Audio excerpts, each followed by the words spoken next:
This video is brought to you by Squarespace, an online website building platform. I'll speak more about it later.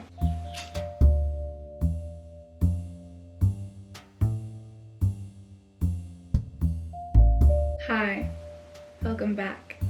Hope you're having a gorgeous day or evening, morning, wherever you are in the world. My name is Dakota, and today I'm going to be doing a different video to the content I usually create. And that is 21 lessons that I learned in 2021. It's been an interesting year to say the least. 2021, I despise you, but I'm one of the lucky ones. And for that, I'm grateful. So as somebody who has come out on top of 2021 as the winner, Dakota won 2021 0, I would like to share 21 lessons that I've learned throughout the year. Some will be cryptic and I perhaps won't even be able to elaborate on them. Some will be broad and applicable to all, but they just make sense and they feel right, and I hope that at least some of you can relate to them. Before we begin, I'd like to say a very big thank you to this video sponsor, Squarespace, and I'd like to have a quick word about Squarespace with you all.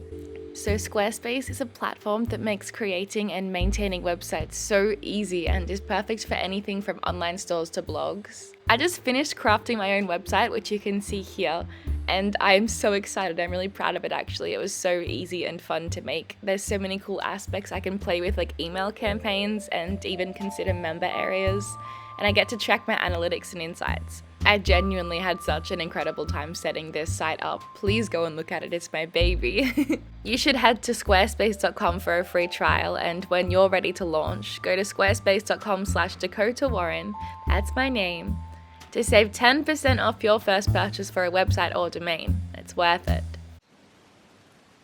So all of my secrets are in this book right here. This is where all the bad things are, some of the good things, mostly the bad things, and no, I cannot read it to you. Lesson number 1, social media is an experiment and we are the lab rats. Social media is exhausting. It can be the most incredible tool to be the catalyst of self-expression and creative inspiration and connection and intimacy, but it can be the demise of your existence if you fall into the trap of comparing yourself and longing for things you can't have and wishing you could be somebody that you weren't, creating an online persona so falsified that it's beyond an alter ego, in which it becomes a never-ending labyrinth, a maze, if you will. That's the paradox of social media. We may be lab rats, but we are self-aware. Am I making sense? Just wait, let me try and explain this better. The internet can be a hellhole at the best of times, but the internet, or better yet, the strangers that it is comprised of, understand. So many people that were once strangers on the internet that did not exist in the same world as me are now some of the most incredible people I've ever met. You just have to know how to become the scientist and not the lab rat. 2, everything gets infinitely easier when you stop caring what others think. And see, I know that that's old news, and I know that that sounds easier said than done, but I promise you that that is the main thing that is holding you back. I know it can seem impossible to suddenly stop caring about the existence of others, but I promise you people don't care about you as much as you think. I thought the same thing about myself until I realized that nobody actually cares. That's the beauty of it. Everybody is so self-indulged and absorbed in themselves that if you do something silly, it's not that big of a deal. It's also none of your business. I say that with love. What other people think and say about you is not your business, it's theirs. It says more about them anyway. So just exist for yourself, and I promise you everything will make sense. The next is fluidity is key. So as humans, we label, we compartmentalize, we must define things, we must have words for things. That's natural for us, we're curious creatures, but I think that a really fun movement is not letting that happen for you. I think that not letting yourself get boxed into these kinds of things is imperative. It's also why I despise the whole aesthetics movement slash word slash category slash means of compartmentalization, because I don't want to be boxed into a particular aesthetic. I want to be all of them at once. I want to dabble in what I feel like and not have it be a big deal. I think that humans are so confined to the dichotomy of yes and no, or bad and good, and things they want to see and things that they don't. I'm wholly aware that we reside in a dimension of duality where we have to have one thing in order to define the other. But it's like a rebellion if you don't let yourself be confined to that. You don't need to have a brand, you don't need to have an aesthetic, you don't need to have anything that you can claim as yours. You can be everything all at once, and that's the fun of it. The next is, everyone has a life as vivid and complex as your own. Now this isn't groundbreaking stuff, I'm not claiming it. There's a word for it called sonder, and it's the realization that everybody has a life as vivid and complex as your own, and I think that I really realized that this year. It just makes you realize that everybody's really doing their own thing, and everybody's just trying their best, and it's really nice to think about, but also really daunting to think about. It makes me feel rather self-absorbed, actually. Following on from that, I wish I didn't spend so much time being self-absorbed and afraid. Note how I carefully phrased it and said spend time and not waste time, because I wouldn't say the time is wasted. If anything, I'm grateful for the self-reflection that it's given me. The afraid is of external perception, which comes down to the fact that my year got better because I stopped caring about that. And the self-absorbed aspect came from thinking that everything really was about me. I was afraid of external perception because I thought everybody would be so concerned with what I'm doing. Nobody really cares, which is comforting. This also ties in with the next one, and that is cringe culture is dead. See, that's perhaps generous because it implies that cringe culture was ever alive, which it was not. No, cringe culture is not dead because it was never alive. It never existed in the first place. Cringe culture is two nonsensical words put together, spoken from the mouths of those who are deflecting their own insecurities. Be who you want to be, because A, who cares what people think, and B, they're probably not thinking about it anyway. I feel like I'm morally obliged to say that you shouldn't do the above and be who you want to be if you have malicious intent. Don't hurt anybody, etc. There is a fine print to this. The next, and this is perhaps personal, is that heat induces nightmares. So I have very vivid dreams. And this isn't me trying to be original or unique or quirky. I'm not like other girls. I dream in bright colors. It's a common experience, and I'm grateful for it because every morning I wake up and I've lived 1,000 lives, and I remember it all so I can write it down, and it's always an interesting read. But what comes with that is the nightmares. I wouldn't say suffered, but I've experienced nightmares for most of my life, and it's not necessarily terrifying, it's just really dark. I tried everything to aid in removing said nightmares. I drank a lot of suspicious teas. I hung various crystals and herbs from my bed head. I only exposed myself to happy things before bed. But get this is what works, and I hope if you experience nightmares that this helps you.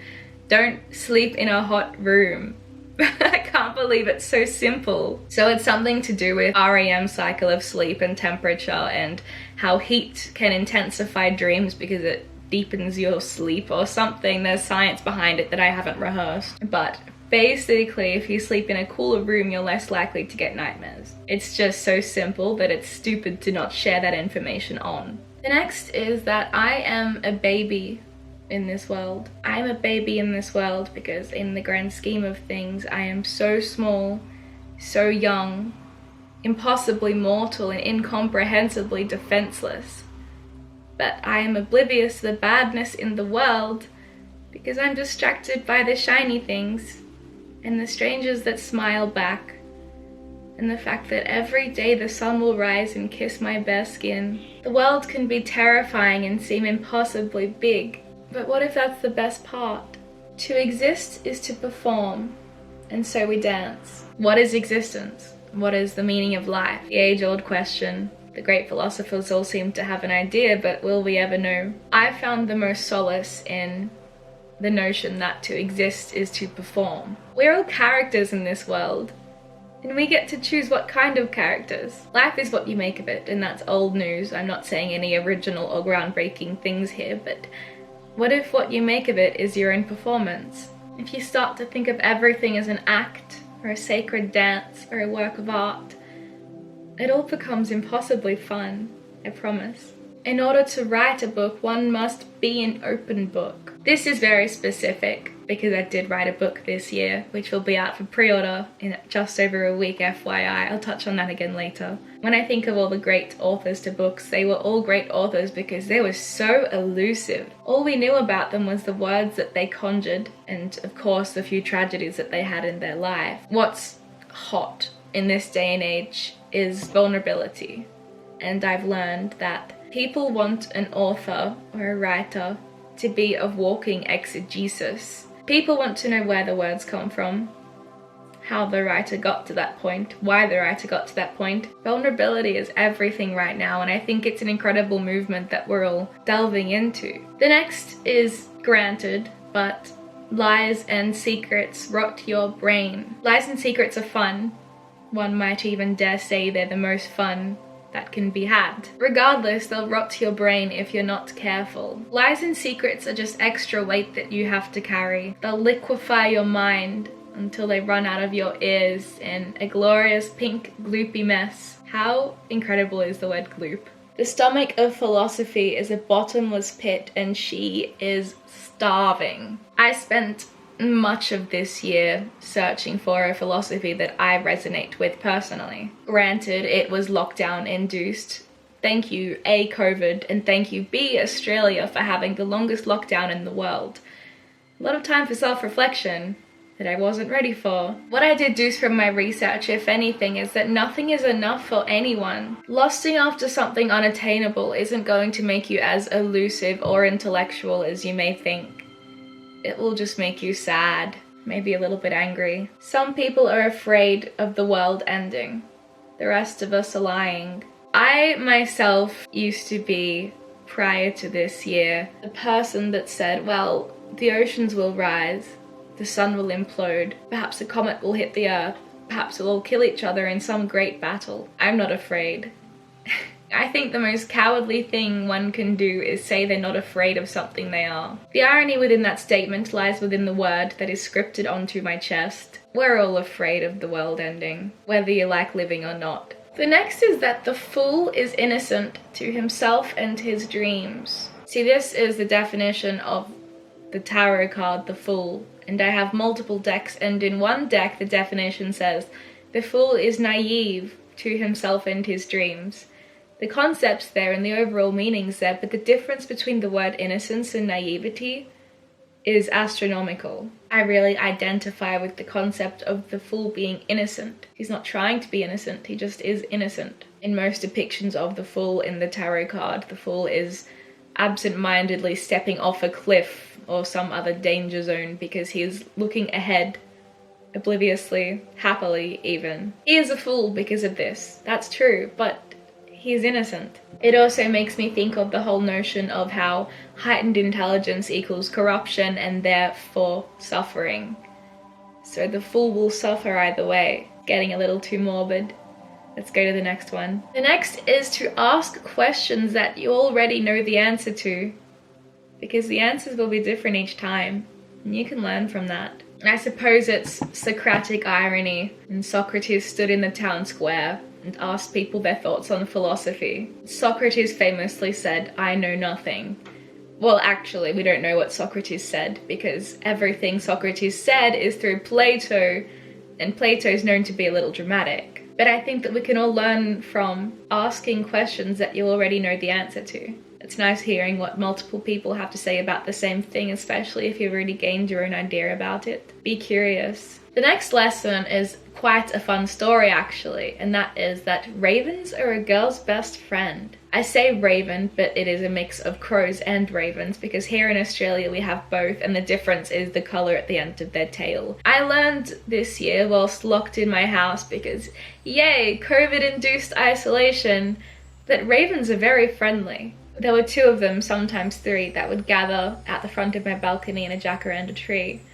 And so when I'd eat out there, I'd offer them food. Very quickly they began to be desensitized of me, I suppose, and they started leaving me gifts. Initially I thought it must be the wind blowing these obscure shiny things onto my doorstep, but the ravens were leaving me bottle caps and other obscure trinkets, and I'm really grateful for that lesson and experience. And so I urge all of you, this is my call to action if any from this entire video, hang out with your local ravens. They're really friendly.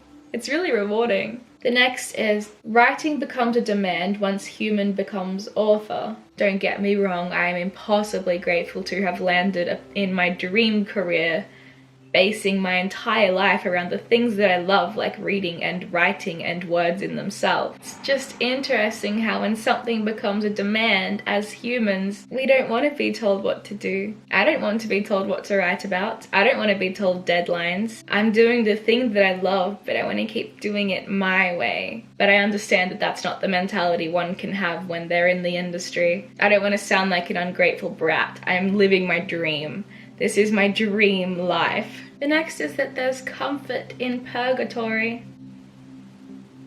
Just tried to think of a million ways to explain what's going on in my mind, and I'm not sure that I could do it justice. Take it how you will. This one's for you to dissect. The next is that I am a filthy hedonist, and that is okay. Coming out of lockdown and the initial thick of COVID, a time in which everybody universally suffered, I think hedonism is a natural response. Whether it's dedicating oneself to Dionysian debauchery, or driving 6 hours north to a forest to walk barefoot in a white lace dress, even something as simple as eating dessert for dinner.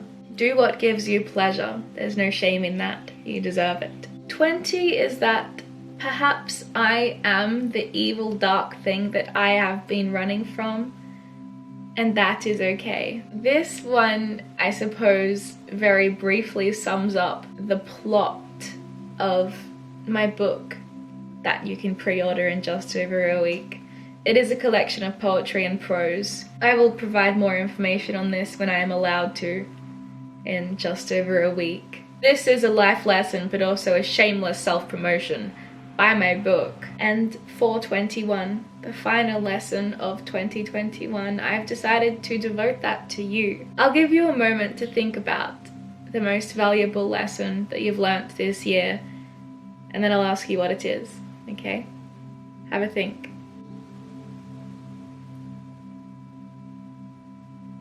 Feels like we're at a sleepover. I'm going to give you 10 seconds to summarize it. So very briefly. Ready? Go.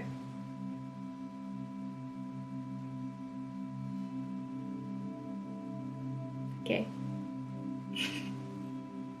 Thank you for sharing. I would be honoured if you commented the conclusion that you came to, but do not feel obliged because it is very personal. And if you didn't come to a conclusion and just watched me stare at the camera, then that's fine too. We have now come to the end of this video, and I'd like to say thank you for being here.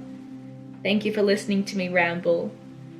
Thank you for contributing your thoughts. I'm eternally grateful. I'll link my socials in the description box, and follow those for more information about where pre-orders will be for said book, which I will not shut up about. I refuse. It's my right. And a huge thank you to Squarespace for sponsoring this video. So now probably the moment where I say goodbye.